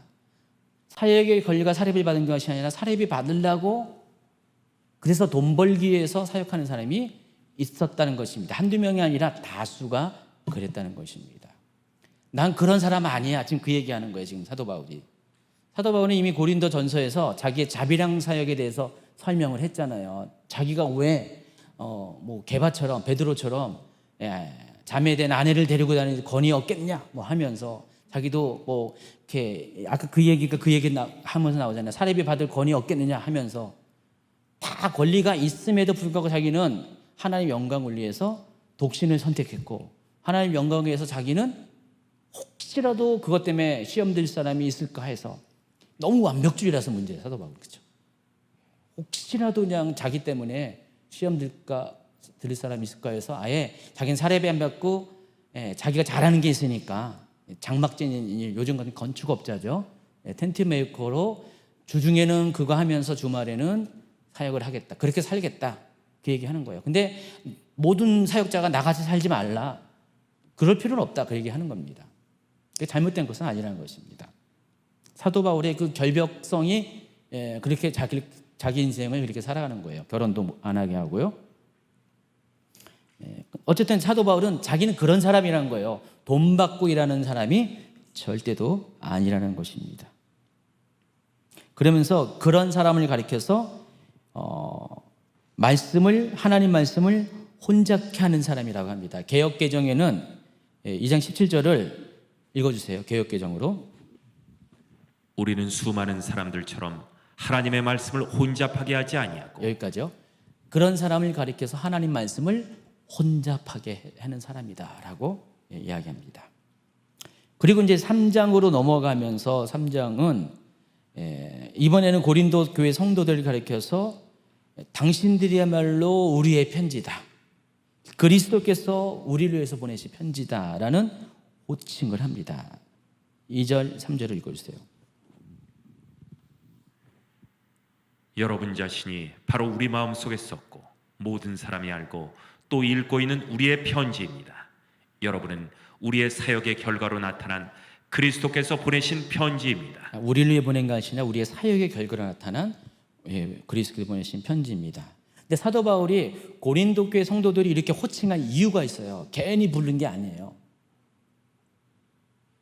뭐 칭찬하려고 그런 목적에서 이런 호칭을 쓴 게 아니라는 사실을 아시기 바랍니다. 바로 뭐 때문에 그러냐면은 당시 사도 바울은 자신을 반대하는 그런 대적들이 있다고 했잖아요. 거짓 교사들이 있다고 했어요. 근데 사도 바울은 평생 누구랑 싸웠냐? 누구랑 싸웠죠? 이 거짓 교사들과 싸웠어요. 특별히 거짓 교사들 중에서 어떤 사람이냐? 유대로부터 내려오는 율법주의자들입니다. 여러분 율법은 좋은 겁니까? 나쁜 겁니까? 근데 나쁜 건 뭐죠? 율법주의가 나쁜 거죠. 그러니까 율법 자체는 나쁜 게 아니에요. 근데 율법으로 구원을 받는다. 오직 율법을 지킴으로만 구원을 받는다라고 하는 율법주의가 문제가 있는 거죠. 근데 모든 예수 믿는 사람이라고 해서 다 복음으로만 구원받는다고 생각 안 했어요. 그때 당시. 특별히 예루살렘에 있는 유대교회에서 들어온 사람들, 아직 유대교회 전통을 못 버리는 사람들. 여러분 당시만 해도 사도 바울 당시만 해도 예루살렘에 있는 그리스도인들 중에 다수는요 여전히 유대교 안에 있었어요. 유대교 안에 하나의 분파 나사렛파로 남아 있었습니다. 이방 교회는 자유로웠지만은 그 예루살렘 안에 있는 그리스도인들 중에 다수는 복음으로 중생을 경험했어도 여전히 율법을 중하게 여겼다는 것입니다. 그 대표적인 사람이 야고보거든요. 예수님의 동생 야고보. 다음번에 이렇게 해야 될 그 야고보서의 저자 야고보. 야고보가 굉장히 많아요. 그래서 물론 그 야고보는 이 정도는 아니고요. 이 정도는 아니고. 근데 이 사람들은 율법으로, 그러니까 복음으로만 구원받는 게 아니라 복음으로 율법까지 지켜야지 구원을 받는다. 그렇게 생각하는 사람이에요. 그러니까 복음의 의미가 퇴색되는 거죠. 그래서 이 율법주의자들이 사도 바울이 세운 곳곳마다 파송을 했어요. 자신의 사람들을. 그러니까 사도 바울은 이신칭의의 복음을 가지고 교회를 세웠잖아요. 그러니까 이방인들에게 율법을 지킨다는 것은 불가능하잖아요. 그러니까 오직 믿음으로 구원을 받는다라는 그 이신칭의의 복음을 가지고 전도를 했거든요. 그래서 교회들이 막 세워졌어요. 근데 그들 눈에는 이와 같은 사도 바울의 복음 전도 방식이 불안한 거예요. 그러니까 사도 바울이 교회를 개척하고 이제 떠나고 딴 데 가면은 어김없이 사람들을 파송해요. 교사들을 파송해가지고 그 교회에 가가지고요. 그 율법주의를 막 퍼뜨리는 거예요. 그럼 그 교회 사람들은 신기하거든요. 처음 들은 얘기들 많으니까 그럴싸하잖아요. 뭔가 격식 있는 것처럼 보이고. 그러니까 율법주의에 막 빠져들기 시작합니다. 고린도 교회가 지금 그런 상황이 온 거예요. 그러니까 사도 바울이 없는 틈을 타서 예루살렘에서 파견된 율법 교사들이 와가지고 거짓 교사들이 와서 복음을 막 흔드는 거예요. 앞전에 갈라디아 교회에서도 그런 일이 있었잖아요. 그게 아주 몹시 심했잖아요. 그래서 갈라디아서가 그런 사람들을 대적하기 위해서 쓴 서신입니다. 그래서 굉장히 거기는 이신칭의가 아주 지나치게 강조가 돼 있어요. 다시 로마서로 가면 로마서는 한 10년 터울로 공백을 띄고 좀 뒷세대에 기록된 거예요. 그래서 로마서는 그 복음과 율법의 균형을 좀 많이 맞춰가고요. 갈라디아서는 그 균형추가 좀 복음 쪽으로 많이 이렇게 쏠려 있는 게 사실이고요. 야고보서는 행위 쪽으로 좀 쏠려 있는 게 사실이고요. 그러니까 복음서가 가장 가운데 있는 균형을 맞추는 그런 거죠. 다 문제가 있다는 게 아니라 그 무게중심이 좀 이렇게 저울추의 무게중심이 약간씩 다르다는 것입니다. 어쨌든 이런 사람들이 사도 바울의 사역지마다 다 쫓아 들어가 가지고 회방을 놓는 거예요. 그러니까 그들에 대해서 이렇게 선동당한 사람들은요, 사도 바울이 이상하게 보는 거예요. 그때부터 삐딱하게 보기 시작합니다. 그래서 사도 바울의 사도권 자체도 막 흔들리는 상황이 되는 거예요. 사도 바울의 사도로 인정 안 하는 사람들이 막 생겨나기 시작합니다. 아까 그래서 그 준엄한 편지를 보낸 거거든요. 그래서 그들은 사도를 바울을 향해서 뭐라고 이렇게 비난하냐면은, 저 인간은 스스로 사도된 자야. 아무도 안 시켰는데 자기가 사도래. 자칭 사도래. 그렇게 막 욕을 하고 다니는 거예요. 맞잖아요. 그들 입장에 보면은 아무도 안 시켰잖아요. 그 사도 바울이 살아계셨던 공생의 기간 동안에 있던 예수님을 쫓아다니는 사람도 아니고요. 그런 제자도 아니고요. 오히려 예수 믿는 사람 박해하다가 뒤늦게 어떻게 하다가 그들 입장에서는 예수님을 만난 사람인데, 사도 바울이 뭐라고 그랬어요? 자기는 다메섹으로 가는 도중에 길가에서 빛 가운데 찾아오신 부활하신 예수님을 만났다. 그리고 자신을 사도라 했다. 그건 너만 아는 거지. 공인된 거 아니지 않냐. 그런 식으로 막 이렇게 얘기를 한 거예요. 여러분 객관적으로 보면 그렇잖아요. 그들 말이 틀린 건 아니잖아요. 그냥 그런 얘기를 쫙 합니다.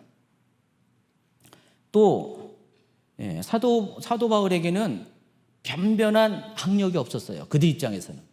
요즘식으로 따지면 학력이 없어요. 왜냐면은 이 거짓 교사들은요, 이 이반 교회에 파송될 때마다 어떻게 되면은 예루살렘에 있는 유명한 그 리더들의 추천장을 받아서 갔어요. 항상 공문서처럼 나는 이 사람을 이렇게 추천합니다. 추천장, 추천서를 받아갔어요. 근데 사도 바울에는 그런 게 없어요. 받은 추천서가 아무것도 없는 거예요. 이겁니다. 요즘식으로 말하면은 목회를 이렇게 교회를 하는데 졸업장도 없어. 신학교 졸업장도 없어. 근데 신학교 나왔는지 안 왔는지도 모르는데 교회를 개척했어. 그럼 어떻게 해요? 어떤 사람들은 그것 때문에 의심을 하고 권위를 인정 안 할 수가 있잖아요. 물론 뭐 요즘 그런 건 없어요. 뭐 간혹 있긴 하지만은, 이상한 사람들이 있긴 하지만은, 예를 들어서 그런 거예요. 요즘 기준 따지면은 그때 당시 사도 바울이 그런 거예요. 그들 입장에서 보면은 뭐 변변한 어떤 추천서 아무것도 없고, 아무런 공인된 것이 없고 자칭 사도네라고 하면서 사람들한테 막 떠드는 거예요. 가서 그들이 막 사도 바울의 은혜 받아가지고 예수 믿었잖아요. 아주 막 그랬는데, 신앙생활했는데 갑자기 예루살렘에서 어떤 사람들이 와가지고 사도 바울에 대해서 막 이렇게, 당신 알아 그거 사도 바울 그 자칭 사도래, 추천서도 없대, 나 봐봐 우리는 추천서가 이렇게 있잖아 하면서 졸업장 보여주는 것처럼 적어도 이런 거 있어야 되지 않아 하면서 막 그렇게 하는 거예요. 그러니까 사람들이 그걸 듣다 보니까 사도 바울이 좀 이렇게 의심스러운 거예요. 멀리 떨어져 있으면 더 그렇잖아요. 그런 이야기가 있었다는 것입니다. 그러다 보니까 일부의 사람들이 선동돼 가지고 바울에 대해서 의심을 했어요. 또 율법주의자들이 사도 바울을 이렇게 공격하는 이유가 아까 얘기처럼 자신의 율법주의와 이신칭의가 서로 뜻이 맞지 않기 때문에 나름대로의 사도 바울은 이 사역 가운데 제거돼야 될 사람이라는 생각을 했어요. 그래서 사도 바울의 사역을 그렇게 괴롭혔다는 것입니다. 그렇지만 사도 바울은요, 그런 것 다 없어도 됐어요. 왜냐하면 사도 바울은 이미 그런 것을 능가한, 그런 것이 없어도 인정을 받을 수 있는 영적인 권위와 명성이 있었다는 것입니다. 그 이야기가 3장 1절에 나와 있는 겁니다. 우리가 또다시 자화자찬을 하기 시작했다고 생각하십니까? 혹은 우리가 어떤 사람들처럼 여러분에게 보일 추천장이나 여러분에게 받은 추천장이 필요한 사람입니까? 더군다나 3절 전반부에 보면은 아까 읽어드린 것처럼 여러분은 우리의 사역의 결과로 나타난 그리스도께서 보내신 편지입니다. 이 말이 여기서 나온 거예요. 이 상황 가운데 딴 거 필요 없이 당신들 자체가 증인 아니냐, 당신들 변화된 게 그리스도의 사람으로 변화된 것 자체가 내 사역의 권위가 인정되는 거 아니냐, 당신들이 열매인데 왜 딴소리 하냐. 지금 사도 바울은 그거 하는 거예요. 한번 생각해봐. 아니 여러분이 지금 누구의 복음을 듣고, 누구로부터 복음을 듣고 예수 믿었어요? 지금 여러분이 지금 여기까지 성장하고 성숙한 것이 누구의 인도함을 받았어요? 여러분 자체가 그 열매 아닙니까? 왜 근데 그거 가지고 왜 흔들리고 왜 이렇게 나를 이렇게 사도가 아니라고 이렇게 의심하고 있습니까? 지금 그 얘기를 하고 있다는 것입니다. 그러면서 3절 후반부는 이렇게 이야기합니다. 이 편지는 먹이 아니라 살아계신 하나님의 성령으로 쓴 것이며 돌판이 아닌 사람의 마음판에 쓴 편지입니다. 그러니까 고린도 교인이 그리스도께서 보내신 편지라고 그랬어요. 사도 바울의 사역의 결과로. 근데 그 편지를 어떻게 썼냐, 하나님이 어떻게 썼냐? 사람의 먹으로 쓰지 않았다는 거예요. 먹이라는 것은 사람의 방식으로 했던 것이 아니라 뭐라고 했어요? 성령으로 썼다는 거예요.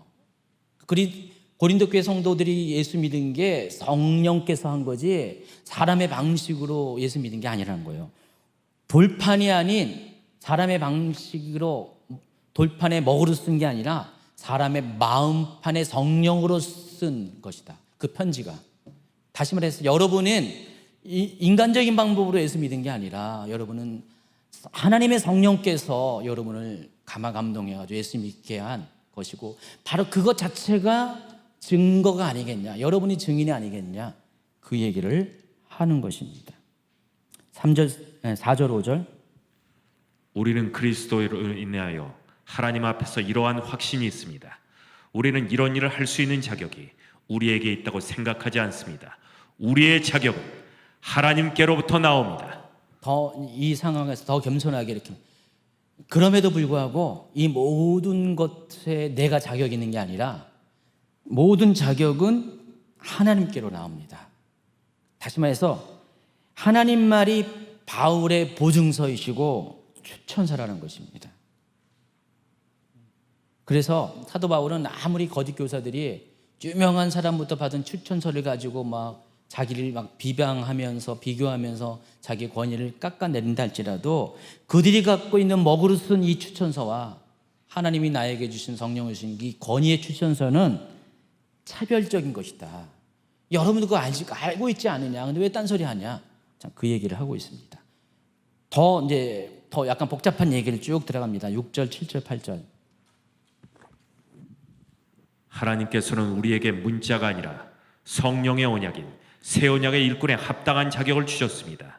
그것은 문자는 죽음을 가져오는 반면 성령께서는 생명을 주기 때문입니다. 돌판에 새겨져 있는 죽음에 이르게 하는 율법에 의한 직분도 영광스럽습니다. 그래서 비록 사라질 영광의 광채이기는 하지만 이스라엘 자손들은 모세의 얼굴에 나타난 광채 때문에 그의 얼굴을 똑바로 쳐다보지 못했습니다. 눈부셔. 그러니 성령의 사역은 얼마나 더 영광스럽겠습니까? 사도 바울이 지금 이제 계속해서 사람들에게 그 불가의문문으로 질문을 합니다. 세 가지의 질문을 하는데 첫 번째가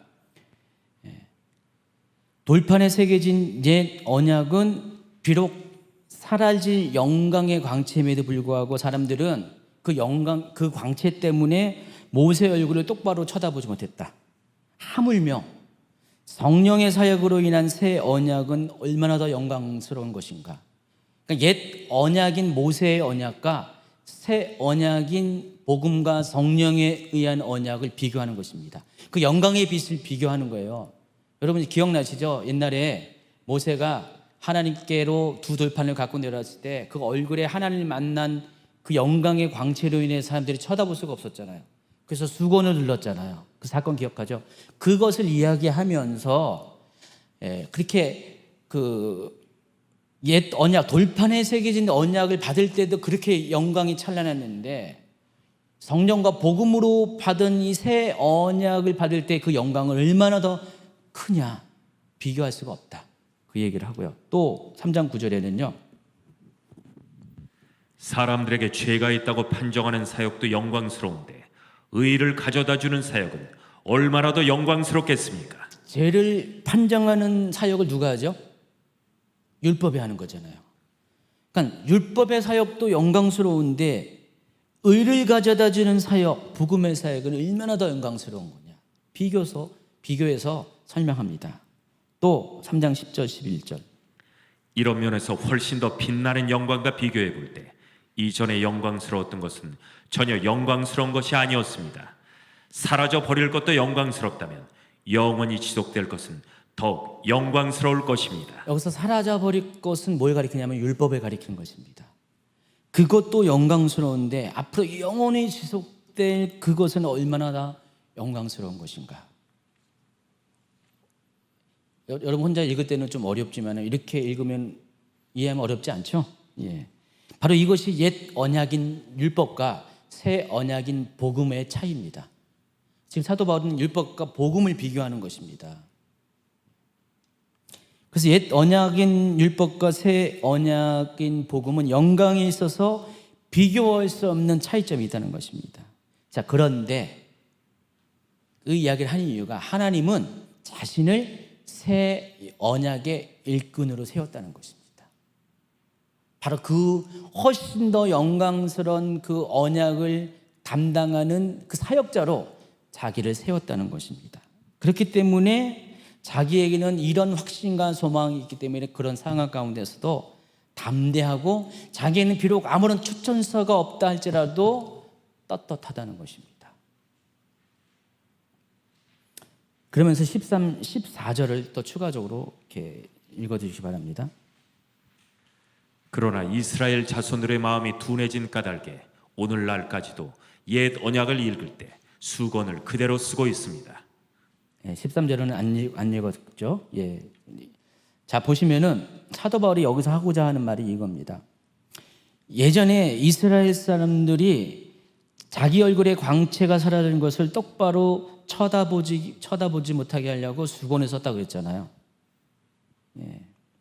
그런데 이스라엘 사람들이 마음이 둔해진 까닭에 오늘날까지 자기 조상들이 한 것처럼 수건을 쓰고 언약을 읽고 있다는 것입니다. 근데 이 수건이 뭐냐? 율법이라는 수건이에요. 그러니까 하나님의 뜻, 하나님의 마음, 하나님의 계획 이런 것을 우리가 성경을 통해서 알아야 되는데 이것을 읽을 때 수건을 쓰고 읽고 있다는 것입니다. 그러니까 다시 말하면 율법이라는 안경을 쓰고 있다는 것, 읽고 있다는 겁니다. 안경을 쓰고 읽으면 어떻게 합니까? 안경의 색깔에 따라서 선글라스면은 다 달라 보이잖아요. 색깔이 달라 보이잖아요. 안경이 돋보기면은 돋보기에 따라서 다 달라 보이잖아요. 마치 그와 같이 수건을 쓰고 있다 보니까 정확하게 100% 정확하게 하나님의 뜻과 계획을 알 수가 없다는 것입니다. 근데 지금 유대인들이 현재의 유대인들이 이스라엘 사람들이 그와 같이 하고 있다는 거예요. 수건을 벗고 봐야 되는데 옛날에 그런 경험이 있다고 해서 똑같이 지금 그와 같은 방식으로 율법이라는 수건을 쓰고 이 언약을 보고 있다 보니까 문제가 생긴다는 것입니다. 잘못 해석하고 잘못 이해하고 하나님 뜻을 오해하고 그렇다는 것입니다. 그러면서 14절 후반부에는 이렇게 얘기합니다. 이 수건이 아직까지 벗겨지지 않고 있는 것은 이것이 오직 그리스도 안에서만 벗겨질 수 있기 때문입니다. 16절 그러나 누구든지 주님께 돌아올 때 그 수건은 벗겨질 것입니다. 그 수건은 언제 벗겨지냐? 예수님을 영접할 때, 예수 그리스도를 영접할 때 예수 그리스도를 통해서만 벗겨질 수가 있다는 거예요. 그러니까 예수 그리스도 안에서 하나님의 예정하신 길들이 보일 거고 성취가 보이기 때문에 이 말씀이 이거였구나라고 그때 비로소 깨닫게 된다는 것입니다. 이해하시겠죠? 그리고 17절에 여러분 잘 알고 있는 유명한 말 개역개정을 읽겠습니다. 주는 영이시니 주의 영이 계신 곳에는 자유가 있느니라 그랬습니다. 그러니까 주님은 성령이십니다. 그 얘기예요. 지금 이거 쉬운 성경으로 읽어볼까요? 시작. 주님은 성령이십니다. 주님의 성령께서 계신 곳에는 자유가 있습니다. 성령이 계신 곳에는 우리 안에 자유가 있기 때문에 그때부터 우리는 성령으로 말미암아 수건을 벗은 얼굴로 주님의 영광을 제대로 바라볼 수가 있다. 그렇게 하면은 우리는 주님의 형상으로 변화돼서 점점 더 큰 영광에 이르게 된다. 이게 18절의 이야기입니다. 읽어주세요. 우리는 모두 수건을 벗은 얼굴로 주님의 영광을 봅니다. 이렇게 해서 우리는 주님의 형상으로 변하여 점점 더 큰 영광에 이릅니다. 그 영광은 성령이신 주님께로부터 나오는 것입니다. 지금 여지껏 사도 바울이 이 말을 한 이유는 율법주의자들의 공격 때문에 자신의 사도권이 흔들리고 있었습니다. 율법주의자들은 율법으로 말미암아 구원을 받는다고 주장하는 사람이에요. 예수 그리스도의 복음뿐만 아니라 율법을 다 지켜야지 구원을 받는다고 주장하는 사람입니다. 그들은 어떤 사람이라고 했어요? 모세의 영광을 볼 때 두려워가지고 수건을 쓴 것처럼 조상들이 지금 그 율법주의자들이 똑같은 짓을 하고 있다는 겁니다. 율법이라는 수건을 쓰고. 근데 그 율법은 예수님이 그리스도로 오실 때 벗겨지는 것이고, 그럴 때 비로소 사람들은 제대로 율법, 하나님의 말씀, 언약을 제대로 분별하고 파악할 수 있다는 것입니다. 근데 한번 그렇게 되면은 수건을 벗고 보게 되면 그때부터 점점점 이 사람은 더 깊은 영광, 더 큰 영광으로 성장하고 성숙해질 수 있다는 것입니다. 자, 그 얘기를 하고 있습니다. 그리고 이제 4장으로 넘어갑니다. 벌써 시간 저렇게 됐네요. 어쩌나 해야죠. 지금까지 내용으로 보아 이 바울의 대적자들은요, 다음 몇 가지 면에서 바울의 자격 없음을 비난했습니다. 첫 번째, 바울은 최근 고린도를 방문했을 때 자신의 기대에 미치지 못한 결과로 인해서 좀 사이가 안 좋았거든요. 처음에 방문할 때. 낙심할 정도로 연약한 인물이다. 자주 여행 계획을 바꾸는 것으로 볼 때 바울은 정직하지 못하고 사람들에게 자신의 마음을 속이는 인물이다. 바울이 고린도 교회의 재정적 후원을 거절한 것은 고린도 교회와의 관계에서 일종의 교섭력을 행사하기 위해서 나 돈 안 받았으니까 나 떳떳해. 자, 위선의 행식 불가하다. 또 이신칭의와 성령에 대한 바울의 가르침은 그리스도의 메시지에 무엇을 더하거나 희생시킨 것에 불과하다. 또 결정적으로 바울에게는 유력한 교회의 추천서를 갖고 있지 않다. 이런 5가지 이유를 가지고 사도 바울을 비난했습니다. 사도 바울은 자격 없다, 사도가 아니다, 이렇게 비난했습니다. 자, 이에 대해서 사도 바울은 자신은 그리스도의 복음으로 말미암아 새 언약의 일꾼이 되었다. 옛 언약이 아니라 새 언약의 사역자가 되었다. 그래서 자신은 어떻게 그 직분을 행사하고 무엇을 해서 그 직분을 수행하는지를 밝히려고 합니다. 그 이야기가 4장에 쭉 나와 있어요. 4장 2절을 읽어주세요. 시간관계상. 우리는 부끄러워 드러내지 못한 것들을 끊어버리고 속임수를 쓰지 아니며 하나님의 말씀을 왜곡시키지 않았습니다. 우리는 진리를 밝히 드러냈으므로 하나님 앞에서 모든 사람들의 양심을 향해 우리 자신을 당당히 내세웁니다. 아까 그 초반에 이야기한 것처럼 사도 바울은 자신은 여지껏 이런 식으로 살아왔고 이런 식으로 사역하는 사람이다, 그렇게 이야기를 합니다. 그러면서 3절부터 6절까지는 이 복음 전도자의 사도의 직분을 수행할 때 어떤 자세로 임하는가를 설명하는데 5절만 읽어주시기 바랍니다. 우리는 우리 자신을 전파하지 않습니다. 우리는 예수 그리스도가 주님이시라는 사실과 우리가 예수님을 위해 일하는 여러분의 종이 되었다는 사실을 전파합니다. 이 2가지만 자기는 전하는 그런 사역을 하고 있다는 것입니다. 자, 그러면서 사도 바울은 7절에서 아주 유명한 이야기를 합니다. 7절 전반부를 읽어주세요. 우리는 이 보화를 질그릇에 담고 있습니다. 사도 바울은 지금부터 아주 이렇게 비유를 통해서 질그릇과 보화의 비유를 통해서 자신은 질그릇과 같은 사람이고 이 보화는 구원의 복음을 말하는 것인데 하나님께서 질그릇과 같은 자신에게 이 보화를 담게 하셨다는 것입니다. 자기는 그냥 그렇게 부족한 사람인데, 연약한 사람인데, 자격 없는 사람인데, 질그릇과 같은 사람인데, 여러분 질그릇은 모든 그릇 중에서 가장 싼 거잖아요. 가장 낮은 단계의 그릇인데 그와 같은 자신에게 이 보화를 담아 주셨다는 것입니다.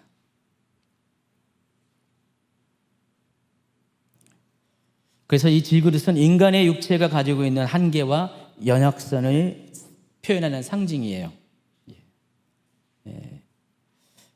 그런데 하나님께서 그와 같이 하신 이유는 복음의 능력이 오직 하나님께만 있음을 깨닫게 하고 인간의 연약함을 통해 하나님의 능력의 위대함을 나타내며 또 그로 인해 인간의 교만과 자랑을 방지하기 위해서 하나님은 질그릇에 일부러 보화를 담았다는 것입니다. 은그릇, 금그릇에 담은 것이 아니라 질그릇과 같은 인생 가운데 이 구원의 복음을 담아서 그것을 보관하고 그것을 전파하는 일에 사용을 했다는 것이고 그 사람이 바로 자기라는 것입니다.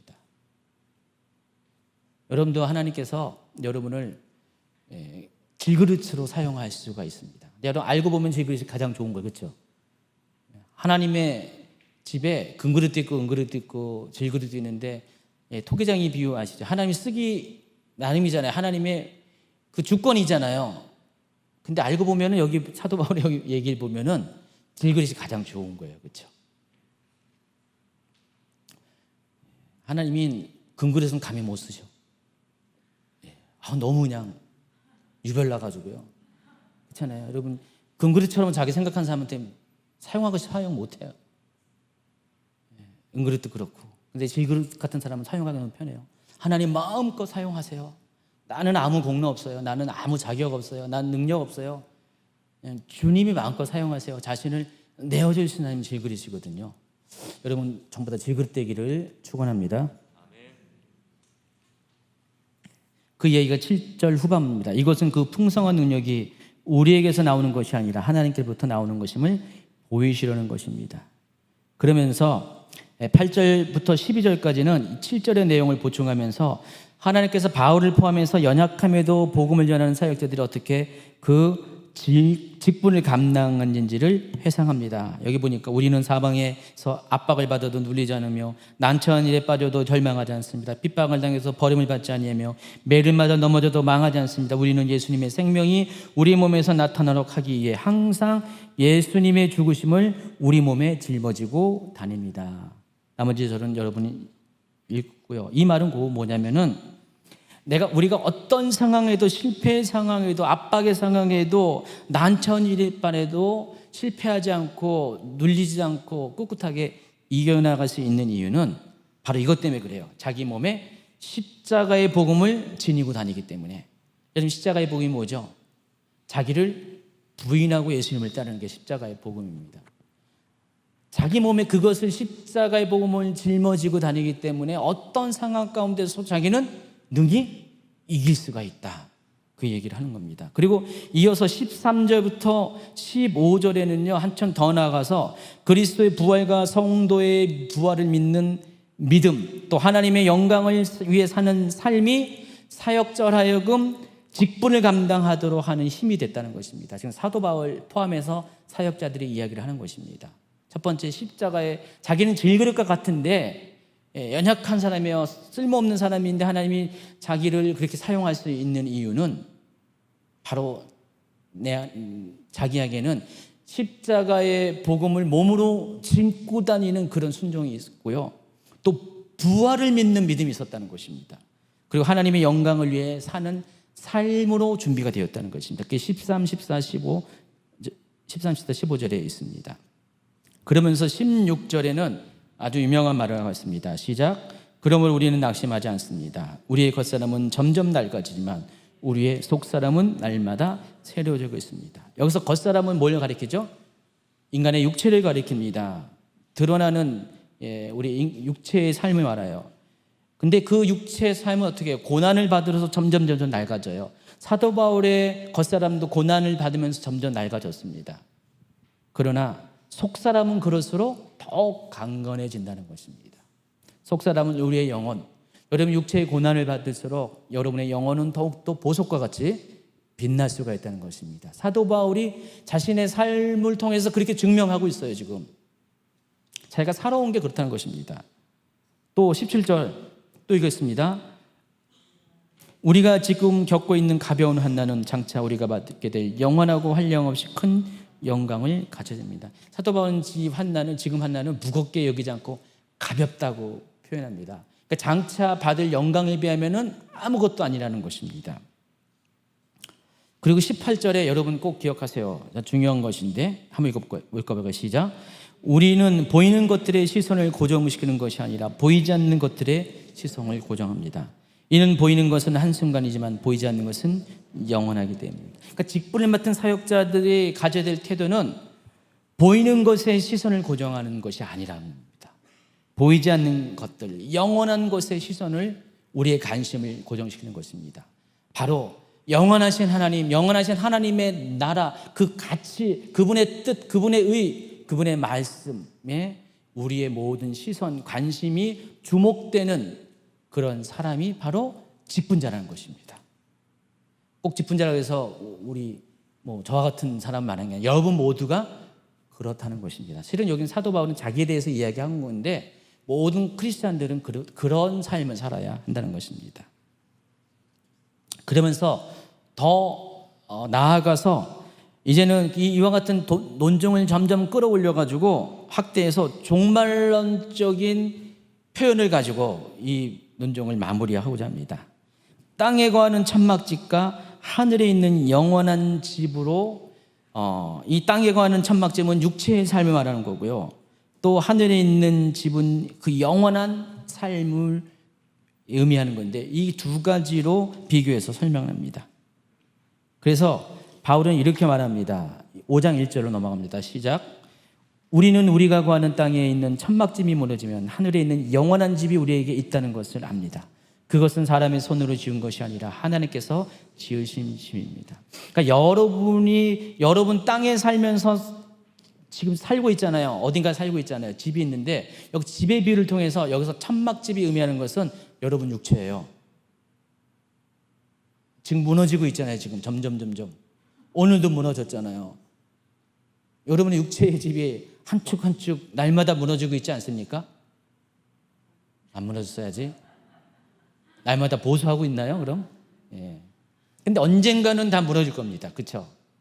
영원한 이 세상에 땅에 거하는 천막집은 그것도 벽돌집도 아니고 흙집도 아니고 천막집은 기둥 톡 치면 무너지는 게 천막집이잖아요. 땅에 있는 천막집은 무너집니다. 그러나 그것이 무너지면은 여러분 뭘 생각해야 되냐? 자동적으로 하늘에 있는 영원한 집이 있다는 것을 기억하라는 것입니다.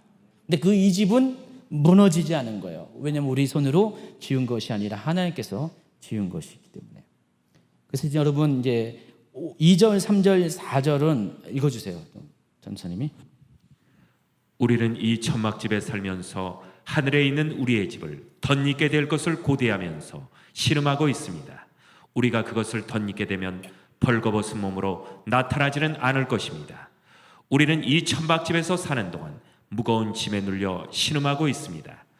죽을 것이 생명에 의해 삼킴당하게 하기 위해 우리는 이 천막집을 벗어버리기를 바라는 것이 아니라 그 위에 하늘의 집을 덧입기를 바라는 것입니다. 이것도 굉장히 깊은 신학적인 의미가 여기 이렇게 담겨져 있는 이야기예요. 잘 이해하셔야 돼요. 그러니까 천막집과 하늘에 있는 집에 대해서는 이해했죠.